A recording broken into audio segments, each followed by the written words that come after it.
Get your things, Marlowe. I need your badge and laptop before you leave. I just stood there, frozen, staring at him across his stupid mahogany desk, with the little Christmas tree in the corner twinkling, like everything was normal. My hands were shaking. 12 years. 12 years I'd given to this company, and Grayson Caldwell couldn't even look me in the eye while he fired me on Christmas Eve. I don't understand, I managed to say, my voice barely above a whisper. The quarterly numbers were the best we've had in 5 years. The client retention rate is... It's not about performance, he cut me off, finally looking up from his computer. The company's downsizing. Your position's been eliminated. HR prepared your severance package.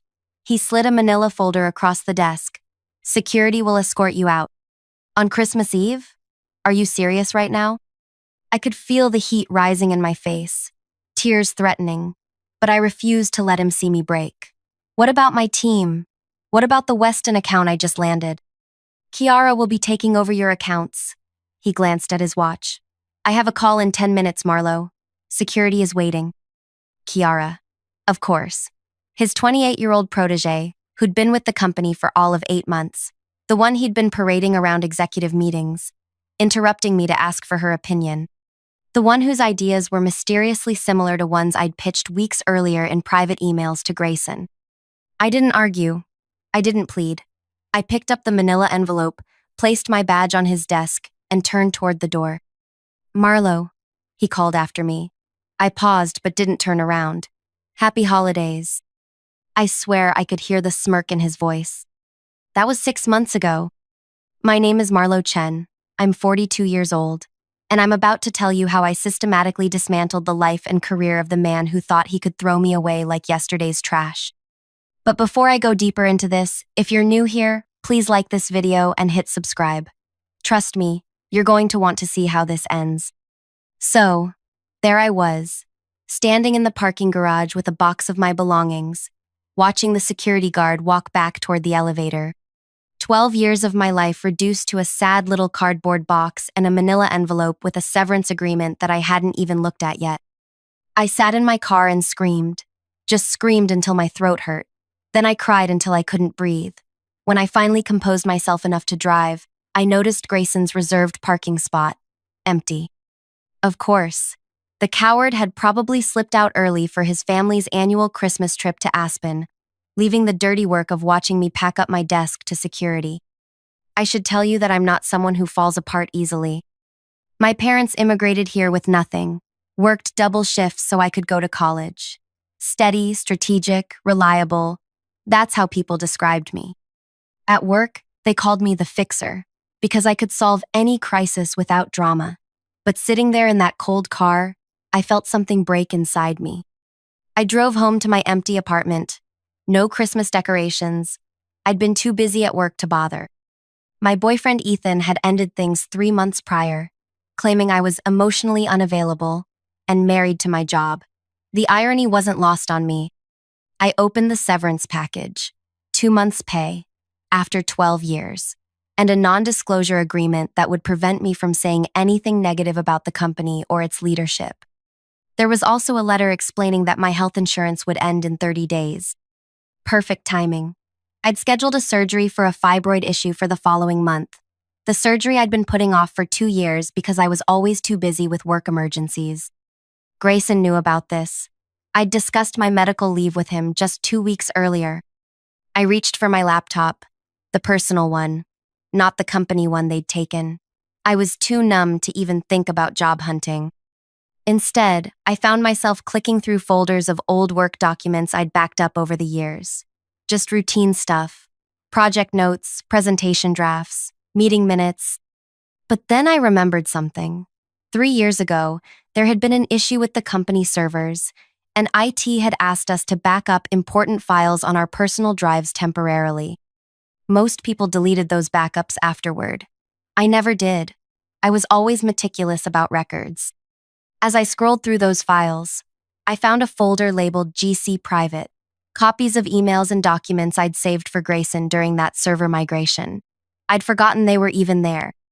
I opened the folder, not really looking for anything specific, just trying to distract myself from the hollow feeling in my chest. But what I found, made my stomach drop.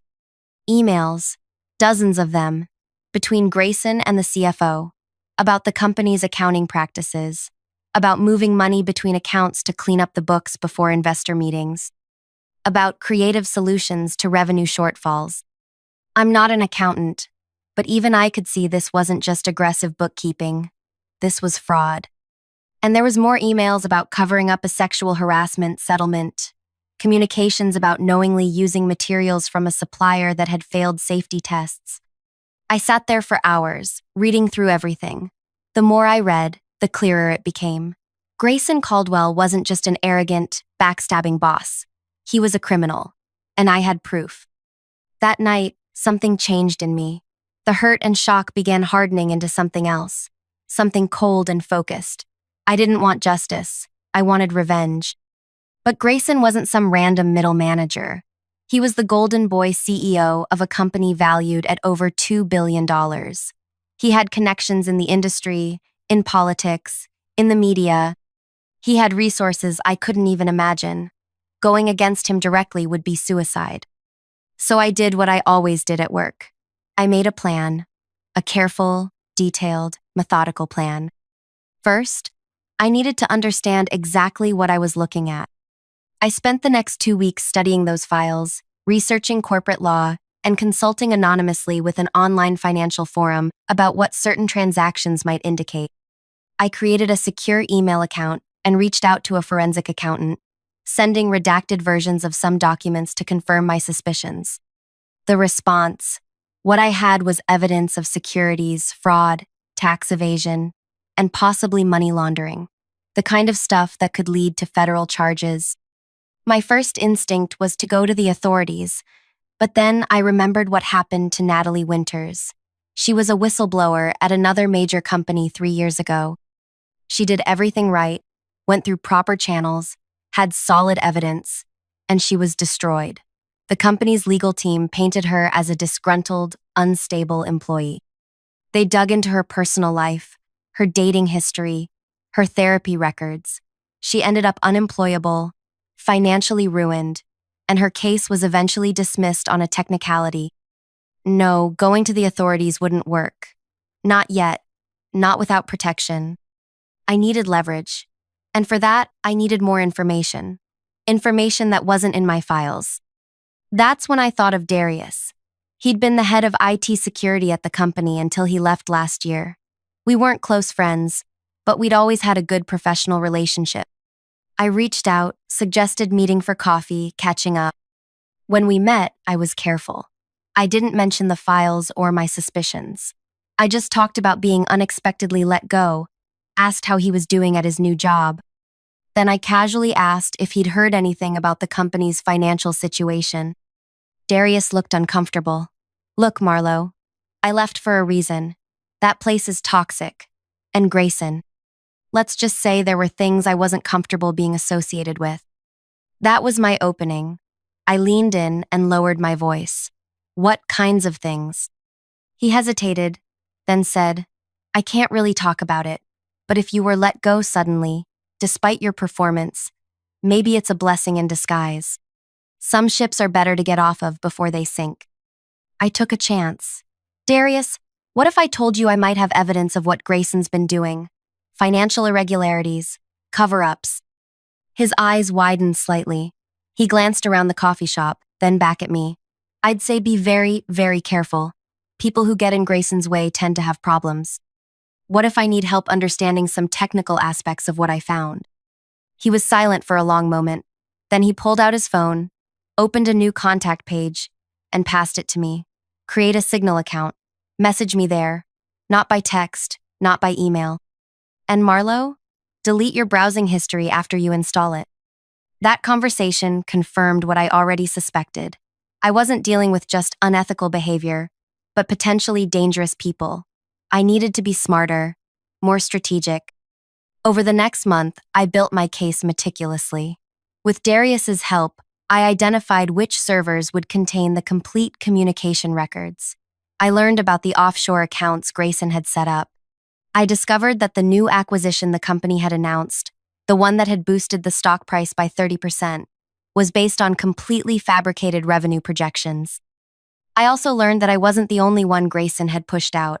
There had been others, people who might have noticed discrepancies, asked too many questions. Some had been fired, others sidelined into meaningless roles until they quit. But information alone wasn't enough. I needed a plan for how to use it. If I'm being honest, there were moments during this time when I considered just walking away, finding a new job, moving to a new city, starting over, the smart, safe choice. But then I'd remember Grayson's smug face saying happy holidays as he discarded 12 years of my life. I'd think about how he knew about my surgery and timed my firing so my insurance would run out. I'd think about how he was probably grooming Kiara the same way he'd once groomed me, as a workhorse he could use up and discard. I couldn't walk away, not just for me, but for everyone else he'd hurt, everyone else he would hurt. So I refined my plan. If I went directly to authorities, Grayson would unleash his legal team. They'd bury me in litigation, question my credibility, maybe even argue I had stolen company property. He'd know it was me, and he'd come after me with everything he had. No, I needed to be invisible. I needed to create a situation where the evidence would speak for itself, where multiple parties would receive it simultaneously, where Grayson wouldn't know where the attack was coming from until it was too late. And most importantly, I needed protection. Someone powerful enough to shield me from the fallout. That's when I thought of Imani Reynolds. She was a journalist known for breaking stories about corporate corruption. She had sources everywhere and a reputation for protecting whistleblowers. She also had a personal reason to be interested. One of the companies Grayson had fraudulently acquired was founded by her cousin. I spent days crafting an email to her, vague enough to protect myself, but specific enough to get her attention. I sent it from an anonymous account, using a VPN. She responded within hours. Interested. Need more details. Can you provide proof? I sent her 3 documents, just enough to show I was legitimate, not enough to reveal the full scope. We arranged to meet in person at a public place 2 weeks later. Those 2 weeks were the most stressful of my life. I was constantly looking over my shoulder, checking my accounts for suspicious activity, sleeping with my documents in a fireproof safe beside my bed. I don't think I slept more than 3 hours at a stretch. The day before our meeting, Imani messaged me, "Bring everything tomorrow. I have someone from the Financial Crimes Division who wants to talk." I felt a surge of hope. This might actually work. I might actually bring Grayson down. That night, I was organizing my files when my phone buzzed with a text from an unknown number. "Stop digging, Marlowe. Last warning." My blood ran cold. Someone knew. Somehow, they knew. I stared at my phone, panic rising in my throat. "Stop digging, Marlowe. Last warning." My hands were shaking so badly I nearly dropped it. How? How could they know what I was doing? I'd been so careful. The only person who knew was Darius, and I trusted him. Unless they were watching me already. Unless my meeting with Darius had been noticed. Unless someone had accessed my personal computer somehow. I grabbed my laptop and threw it in a bag along with the external hard drive containing my evidence. I checked the locks on my doors and windows twice. I even looked under my car before getting in the next morning, paranoid about tracking devices or worse. The meeting with Imani was set for noon at a busy restaurant downtown. I arrived an hour early, sat at a table with my back to the wall, and watched everyone who came through the door. My heart was pounding so hard I could feel it in my ears. Imani arrived exactly on time. She was shorter than I expected, but had this commanding presence that made people notice her. She slid into the seat across from me without introducing herself. "You look like you haven't slept," she said, studying my face. "I got a warning text last night," I told her. "Someone knows I'm talking to you." She didn't seem surprised. That was fast. Usually takes them longer to catch wind. She ordered coffee for both of us, then leaned forward. "Tell me why you're really doing this, Marlowe. And don't give me the righteous whistleblower speech. I need the truth." The question caught me off guard. I'd been so focused on the mechanics of taking Grayson down that I hadn't really examined my own motives in a while. "He destroyed something in me," I finally said. "Not just the job. He took my sense of security, my confidence, my trust in people. I gave that company everything. Missed family funerals, worked through pneumonia, ended relationships because I was so dedicated, and he threw me away like I was nothing. Like those 12 years meant nothing. I realized I was gripping my water glass so tightly my knuckles were white. But it's not just about me, I continued. It's about every person he's stepped on to get where he is. It's about the investors he's defrauding. It's about my replacement who doesn't realize she's just another disposable resource to him. He's hurt so many people, and he's going to keep doing it unless someone stops him. Imani studied me for a long moment, then nodded. That's what I needed to hear. Now, where's this evidence you promised? I reached into my bag for the external hard drive, but as I did, something made me glance toward the entrance. My blood turned to ice. Kiara had just walked in, Grayson's protégé, my replacement. She was scanning the restaurant like she was looking for someone. We need to leave. Now, I whispered to Imani. The woman who replaced me just walked in. This isn't a coincidence. Imani didn't argue. She dropped cash on the table, and we slipped out the side entrance just as Kiara spotted our table. In the alley behind the restaurant, Imani grabbed my arm. My car's around the corner. Come with me. We need to move quickly. I followed her to a nondescript sedan. As we pulled away, I saw Kiara emerge from the restaurant, looking around frantically. How did they know? I asked, my voice shaking. I was so careful. Corporate espionage isn't amateur hour, Imani said, checking her rearview mirror. These people have resources. They might have been monitoring my communications, not yours. Or maybe your friend in IT isn't as trustworthy as you thought. The thought that Darius might have betrayed me made me feel physically ill, but I couldn't focus on that now. Where are we going? I asked. Somewhere safe to review what you've got. If it's as significant as you say, we need to move fast. They're clearly onto us. Hey, if you're still with me on this wild ride, do me a quick favor and hit that like button. I know this story seems crazy, but I swear every word is true, and it only gets more intense from here. Imani took me to a small office in a converted warehouse. Inside, a man was waiting. Tall, serious, with the unmistakable demeanor of law enforcement. This is Agent Carson, Imani said. He's with the Financial Crimes Division of the FBI, and he's been investigating your former company for the past 8 months. I felt a surge of hope. So you already know? About the fraud? The offshore accounts? We have suspicions, Agent Carson said. What we don't have is evidence. Your company's security systems are sophisticated, and Caldwell is careful. He doesn't put anything incriminating in writing if he can help it. Except he did, I said, pulling out my external drive. 3 years ago, during a server migration, he didn't realize I kept copies. For the next several hours, we went through my evidence. I explained each document, each email thread, connecting dots that might not be obvious to outsiders. Agent Carson's expression grew increasingly grim. This is exactly what we needed, he finally said. But it's also extremely dangerous information. The text you received confirms they know you have something. Your life could be in danger. What do we do? I asked. We move you to a safe location while we prepare to move on this, he said. Reynolds will break the story simultaneously with our enforcement action, which should happen within 72 hours. The coordination is crucial. We need to prevent evidence from being destroyed. And what about me? I asked. What happens to me when this is over?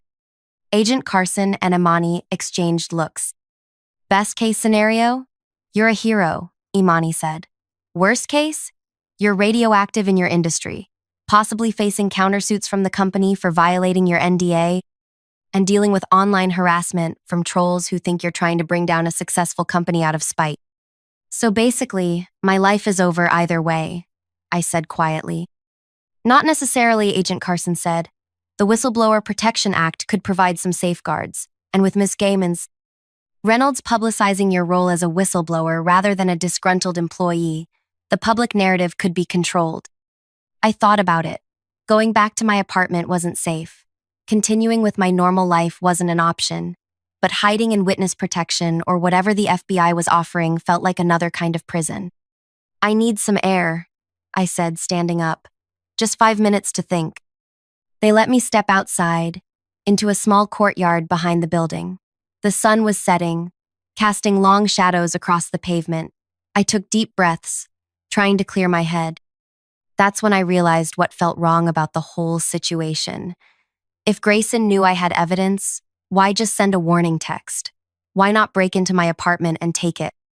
Why send Kiara to the restaurant instead of confronting me directly? Because he wasn't sure. He suspected, but he didn't know exactly what I had or what I planned to do with it.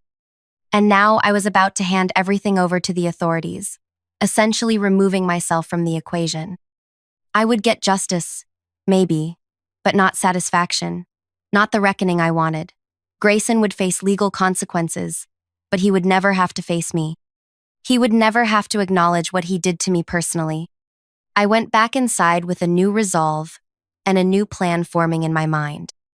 I'm not hiding, I told them. I want to be there when he goes down. I want to see his face.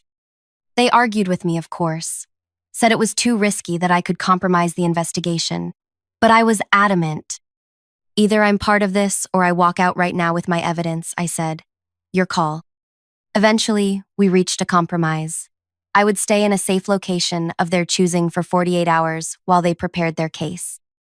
Then, I would return to work, not at my old company, but at a partner firm where I had connections. I would act normal, going about my business while wearing a wire to gather any additional evidence if Grayson or his people approached me. The FBI would move in during the company's quarterly board meeting, where all the key players would be present. Imani would publish her exposé simultaneously, and I would be there, watching it all unfold. The next 2 days were a blur of preparation. Agent Carson's team made copies of all my evidence and had me record a detailed statement. Imani worked on her story, checking facts, preparing for publication. I practiced acting normal, rehearsed what I would say if confronted. On the morning of the board meeting, I woke up with a strange sense of calm. Whatever happened today, my life would never be the same again. But for the first time in 6 months, I felt like I was taking back control. I dressed carefully, a charcoal gray suit I'd bought with my first executive bonus, a silk blouse in deep red, heels that made me stand tall, armor for battle. The wire was discreetly attached under my clothing, virtually undetectable. My role was simple. I had a meeting scheduled at a consulting firm in the same building as my former company, a legitimate meeting about a potential job. I would arrive early, position myself in the lobby coffee shop, with clear sightlines to the elevator bank that served the executive floor. I would watch and wait. I arrived at 9:30 a.m. The board meeting was scheduled for 10. I ordered coffee and pretended to review documents while scanning every person who entered the building. At 9:45, a familiar figure walked through the revolving doors. Grayson. He looked exactly the same. Expensive suit, confident stride, that smile that never quite reached his eyes. My stomach clenched at the sight of him, but I forced myself to stay calm. He didn't notice me, heading straight for the express elevator. As the doors closed behind him, I felt a mix of disappointment and relief. Part of me had wanted him to see me, to know what was coming. But it was better this way, more satisfying to imagine his shock when it all came crashing down. At precisely 10:15, according to the plan, I saw the first sign that things were happening. A group of serious-looking men and women in suits exited the same elevator, accompanied by building security. FBI agents headed to the executive floor. My heart started racing. Then my phone buzzed. A text from Imani. Story just went live, all major outlets picking it up, it's happening. I pulled up a news site on my tablet. There it was, the headline. Exclusive, CEO Grayson Caldwell implicated in massive financial fraud scheme. The article detailed everything. The accounting fraud, the cover-ups, the offshore accounts. My name was mentioned as a whistleblower who had courageously come forward with evidence. 10 minutes later, my phone rang. Unknown number. I answered cautiously. Marlowe? It's Darius. Are you watching this? It's all over the news. I know, I said, still not sure if I could trust him. Did you tell them about me, Darius? About what I was doing? What? No. I would never. He paused. Wait, you think I betrayed you? Marlowe, I've been helping the FBI for months. I'm the one who told them you might have valuable information. I'm the reason Agent Carson was already investigating when you came forward. I felt a wave of relief. Then who sent me that warning text? Probably someone in IT monitoring communication patterns. Look, where are you? Are you safe? I'm in the lobby of Grayson's building, I said, watching it all go down. He was silent for a moment. You're either the bravest or craziest person I know. Stay there. I'm coming to you. I hung up and returned my attention to the elevator bank.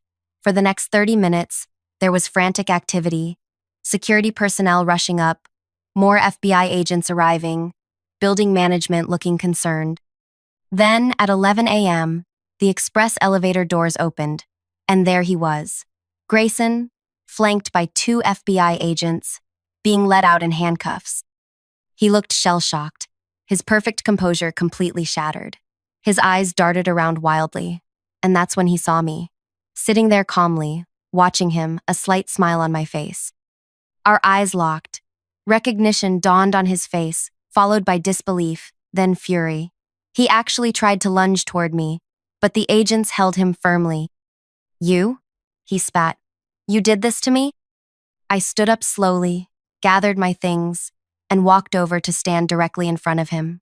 The agents tensed but didn't interfere. No, Grayson, I said quietly, so only he could hear. You did this to yourself. I just made sure you couldn't do it to anyone else. His face contorted with rage. You're finished. You'll never work in this industry again. My lawyers will. Your lawyers will be too busy defending you from federal charges to worry about me. I cut him off. Besides, I've already accepted a new position. Chief Compliance Officer at your company's biggest competitor. They were very interested in my insights about preventing the kind of fraud you specialized in. It was true. During those 48 hours in the safe house, I'd received 3 job offers from companies eager to demonstrate their commitment to ethical practices in the wake of what would soon be a major industry scandal. Why? He asked, his voice suddenly smaller. Why did you do this? I gave you a generous severance package. I didn't have to do that. I leaned closer. You fired me on Christmas Eve. You timed it so my health insurance would run out before my surgery. You knew exactly what you were doing, and you did it with a smile. Happy holidays, remember? The agents started to move him toward the exit. As they did, I called after him. By the way, I hear federal prison doesn't have reserved parking spaces. You might want to get used to that. I watched as they loaded him into an unmarked car outside. Only when the car pulled away did I finally let myself feel the full impact of what had just happened. My legs nearly gave out, and I sank onto a bench in the lobby. That's when Darius found me. He sat down beside me, not speaking, just offering his presence as I processed everything. Is it over? I finally asked. For Grayson? Yes. For the company? Probably not. There will be investigations, lawsuits, possibly a complete restructuring, but the truth is out there now. You did that. What happens to everyone who works there? All those people who had nothing to do with his schemes? Most will be fine. Companies survive scandals all the time, but they'll be better off without Grayson steering the ship into an iceberg. We sat in silence for a few more minutes. What about you? He eventually asked. What happens to Marlowe Chen now? I thought about it. For so long, my entire focus had been on bringing Grayson down. I hadn't really considered what came after. I start over, I said. Take one of these job offers. Focus on building something positive instead of tearing something down. Maybe finally schedule that surgery I've been putting off. Sounds like a plan, Darius said. He hesitated, then added, maybe have dinner with me sometime? When the dust settles? I smiled. The first genuine smile in months. I'd like that. As we walked out of the building together, my phone buzzed again. Another news alert. Breaking. Grayson Caldwell arrested on multiple fraud charges. Faces up to 30 years in prison. Justice. Finally. So that's my story. From dedicated employee to unemployed whistleblower, to watching my former boss being led away in handcuffs. It's been 6 months since that day. Grayson is awaiting trial, most of his assets frozen. The company has new leadership and strict oversight. I'm at my new job, implementing compliance systems that would have prevented what Grayson did. And yes, Darius and I are still having dinner. Turns out revenge isn't the only dish best served with good company. If my story resonated with you, please hit that like button and subscribe to my channel. I don't usually share such personal experiences, but I wanted people to know that sometimes standing up for yourself means standing up for everyone else who might become a victim. If you've ever been betrayed by someone you trusted, let me know in the comments. Maybe your story can help someone else find their strength too. Remember, powerful people aren't untouchable. Sometimes all it takes is one person brave enough or angry enough to bring the whole house of cards tumbling down.